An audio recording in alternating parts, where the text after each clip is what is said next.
So like I said, they were granted full emergency status. Yeah. There's a brief communication, and then communication goes silent 36 minutes after the last word What was from the last plane. word, do you know? Was it... It wasn't anything mysterious. It was they were having their conversation, and then it just kind of petered off. Oh, I thought it was the tower had said, okay, so where do you want to land? No, they confirmed where they wanted to land. Oh, they did? I remember that Okay. they confirmed which runway they wanted. Okay. And then after that, it just kind of dropped. And it didn't, when I read the transcript, Mm-hmm. it didn't seem as if it cut off in the middle of anything. It just kind of stopped.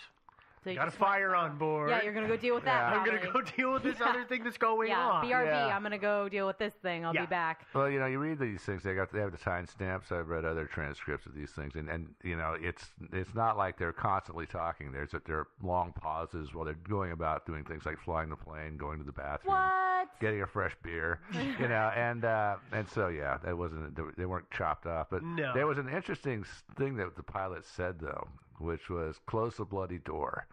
And that was That was because somebody came into the cockpit. that's what I was assuming. At first, I thought, well, is he talking about the door between the passenger compartment and the hold?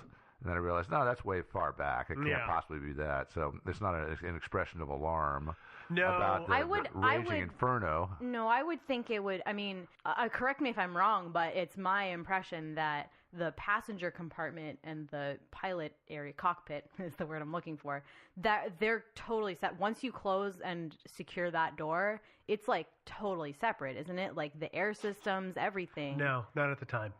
So it wouldn't- wasn't an airtight, Okay. super But confined. it was pretty airtight, right? I mean, it had a seal around it. It may not have been totally airtight, but it Yeah, wasn't but- like a door with big gaps But around it. oxygen and gases Yeah. Mm-hmm. would come into the cockpit still, so it wasn't completely sealed off. But it would mostly probably it was help. to stop the smoke. Yeah, I I'm was pretty gonna- sure that from was coming in. exactly Open the what I was door, looking for. bunch of black smoke rolls in. Shut the freaking door.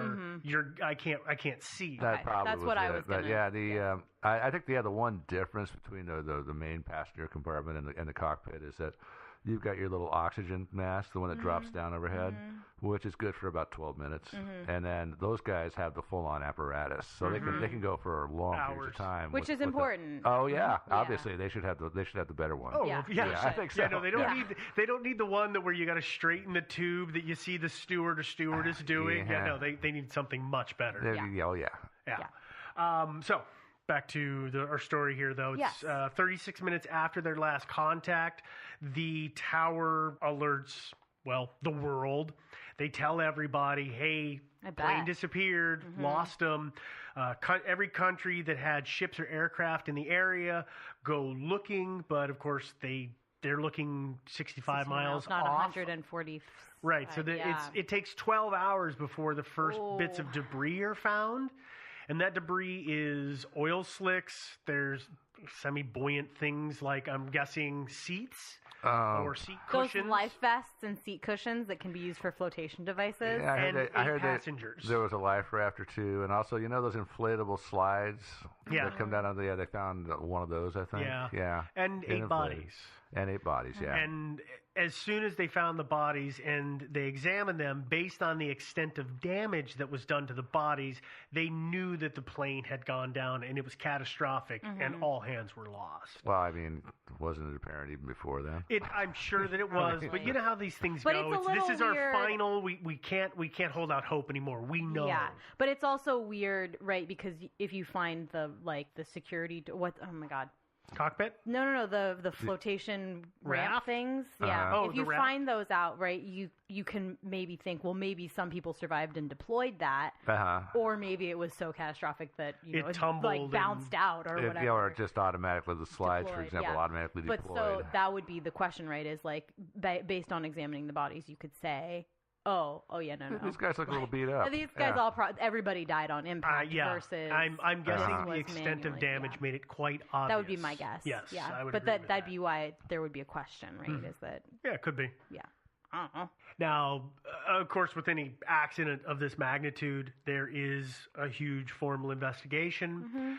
Takes a while because, of course, first order of business is to find the wreckage. They eventually do in 1988.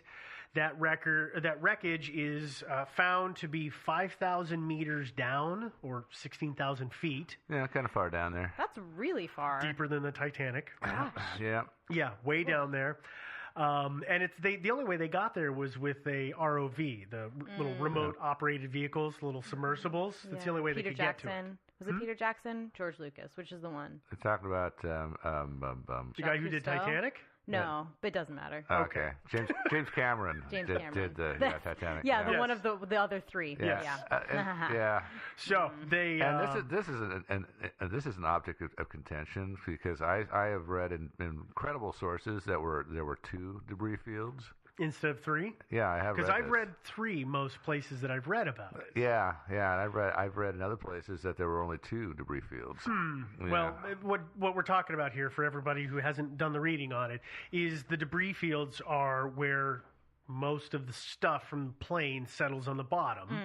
And there were debris fields, whether it's 2 or 3, and they were anywhere from 1.5 to 2.5 kilometers apart. Is that atypical as far as we know? I mean, But Things that hit the water at great speed tend to break up. Yeah. And then those individual chunks tend to separate and drift away from each other. but not so much because tides and stuff, right? I mean, Well, there's currents and whatnot. I mean, 2,000, 1,000 meters, that's not actually all that far when you think about how Right. far it had to sink. yeah, for yeah, oh no, for sure. And sure. I also, just wasn't sure if it was like atypical that it would be, 3 or 2 or what, if that mattered, if that number mattered, or we were just I bringing don't it up think for it fun. really, I Okay. don't think it was, Bringing it up for fun. Got it. Nope, I don't think there was any significance to it. Okay. I mean, some people believe that it might have meant that the plane broke up in midair before it hit, but Yeah. it's Maybe. yeah. I could see how you would take Yeah. it that way. It doesn't necessarily mean that that's what happened. No, because No. I It's mean, hard to I'm tell sorry with if you these think things. about an airplane coming down at an angle and tumbling when it hits the water, that thing's gonna fly into a bunch of big chunks. Yeah. Yeah, and absolutely. also, it's going to get spread out because some things weigh a lot more than other things. Some things, Fuselage some is things going to sink sink faster. Is going to stop faster than say broken off wings. Yeah, Yes. yeah. It took a while, but as we had talked about, eventually they did get the cockpit voice recorder that was found. Though the flight data recorders were never found.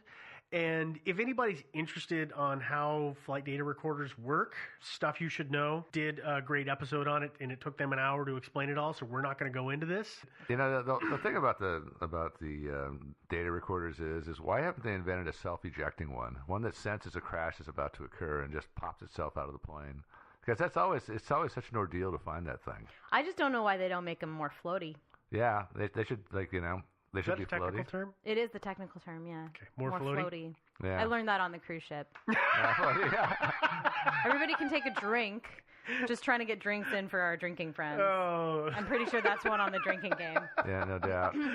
I think just like tape them to the outside of the plane so they come off in the crash and they float up to the surface. Yeah, Yeah. I'm saying. Yeah. Just Floaty. change the duct tape every, 3 flights or whatever. That Exactly. makes sense. Yeah, with when you're examining all of the oxygen things. Yeah. Whatever the Joe was oxygen talking generators, about. yeah. Yeah, oxygen generators. That's the thing. Yeah. Okay. So they send the ROVs down. The ROVs recover parts of the plane, the things that they think are going to be important to examine. They can't get it all because the seas, A, it's so far down, and B, the seas just are not cooperating. Yeah. So they took what they could. They took all the debris back to South Africa, where the official investigation started. Sorry, I might have missed it because I was like busy reading ahead or something. Did we say what ocean and where they were found eventually? Well, no, Right. we said Was they it were, where they what they it was actually 145 miles or so away. were? So that's where from they actually Mauritius. were, and that's where they were found. Yes, which Got is it. which ocean is that? That's the That's the Indian Ocean. Indian? Okay. So it's actually the debris was found right about where everybody thinks MH370 is. Right in that neighborhood. In that little Yeah. triangle. Yeah. Of course. Yeah. Okay, Of course. that's helpful actually. Yeah, I was just sorry. No, that totally makes sense. Yeah. Where was it? So the official investigation. It starts. What they find is they find that something had caught fire in the cargo area on that main deck. Specifically, the above cargo area. On the main deck where passenger seating would be. Okay. Yes, not the baggage In the hold. combined area. Yes. Got it. The combi area of the combi, plane. if you will. They find that it's on the right front pallet, which is referred to as PR, which I'm going to guess means pallet right. Yeah, so the right pallet closest to... Okay, so if you're sitting on the plane, or let's say you're at the back of the plane and you're looking forward to the cockpit. Yes. On your right-hand side, there's going to be 3 pallets, and on your left-hand side, there's going to be 3 pallets because they were in 2 rows. The very farthest one forward, so 1, 2, 3, aft? the most to the right. Not the most aft. No. Yeah. The most front. Yeah, the most front of Got the it. pallets. Front right. Yeah, front right. Front right pallet. Okay. That's sorry. To the partition. I think I know what I'm talking about, and I think you're talking about the same thing, but Okay. you're making me nervous with how much you're explaining it. So if I'm the last row on the right side, it's directly behind me. Yes. Okay. In passenger seating, it would Got be it. behind the galley wall on the right-hand side. Yes. Through probably a bathroom And in the on alley. fire. Yep. Yeah. But on fire. Got it. Yeah. Okay. No. So that's where it was. Okay. That's And- where they said they figured out a fire was at. Yeah, because they looked at the piece of the fuselage that came from there, and there was like evidence of intense heat there, right? So Yes. that would have been the fuselage above PR. Mm-hmm. All right. And so what nobody's sure of though is where the fire was. I mean, it could have been PR, the pallet that was sitting in that location, was on fire and burning, or was it something up high that was burning? Like they never really knew what was causing it. All they could tell is that it did a ton of damage. And they also could tell, this is a question, that it wasn't something that was of lower flammability somewhere else that caught on to something on that pallet that was of higher volatility. We don't know if the fire jumped from one place to another Okay. and then scorched the ceiling. But that was where the most intense That's where the was. fire that Okay. they could tell based on the metal. It burned hot enough that it pitted the metal and there was slag thrown around. Yeah, that's pretty hot.